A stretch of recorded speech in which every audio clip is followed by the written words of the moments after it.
Hello students, so today we're going to be looking at the functions of the skeleton as part of your revision plan. So as you can see on the screen now, I've shared a page from the book that will help you with your revision. Now, the most important things to think about when we are looking at the functions of the skeleton are, firstly, blood cell production.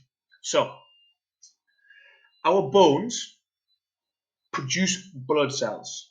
So they produce various different blood cells here. They produce platelets, as you remember from our previous units. Platelets will help clot the blood.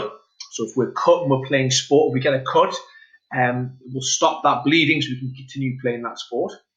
And we'll also produce red blood cells. We know red blood cells are very, very important for carrying oxygen to the working muscles. So if our working muscles requiring oxygen to work, which it will be, and more red blood cells will allow us to carry more oxygen. Very important in something like a footballer, basketball players, so they can continue to work aerobically or recover muscles that have worked anaerobically.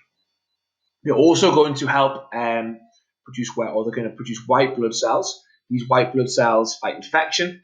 Again, very, very important for athletes because if an athlete gets sick, they're not going to be able to train.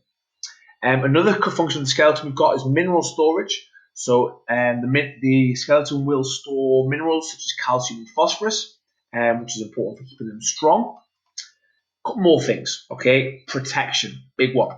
Okay, so our skeleton protects our major organs. Think about our brain, for example, or in our head. Very important, obviously the most important organ in our body, arguably. And every decision we make gets made in our brains. Now, if we didn't have our skeleton, we didn't have our skull, or cranium as it's called, the technical term, we didn't have our cranium, then every time we went to header a football, for example, our brain would literally squash. We obviously don't want that. We've got to make decisions while playing sport. So our cranium would protect our brain.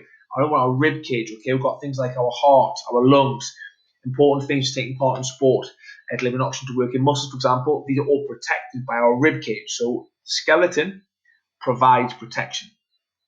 And the final one we're going to look at really is aids movement. So there's two sections to this, muscle attachment and for the formation of joints for movement. So firstly, to move, we need muscles. Muscles move bones. Bones can't move themselves. The muscles move bones. So we need attachment to that. So we have ligaments that will attach the muscle to the bone, and they're attached to the skeleton. That's a function of it.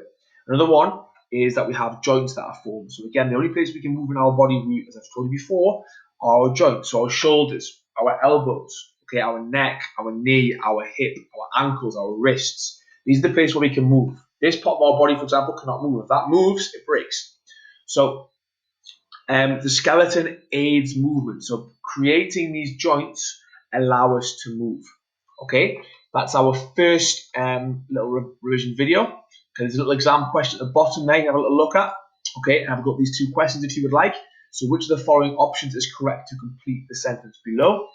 And then finally, the skeletal system has several functions to describe how the skeleton aids movement. Okay, see you all for the next one.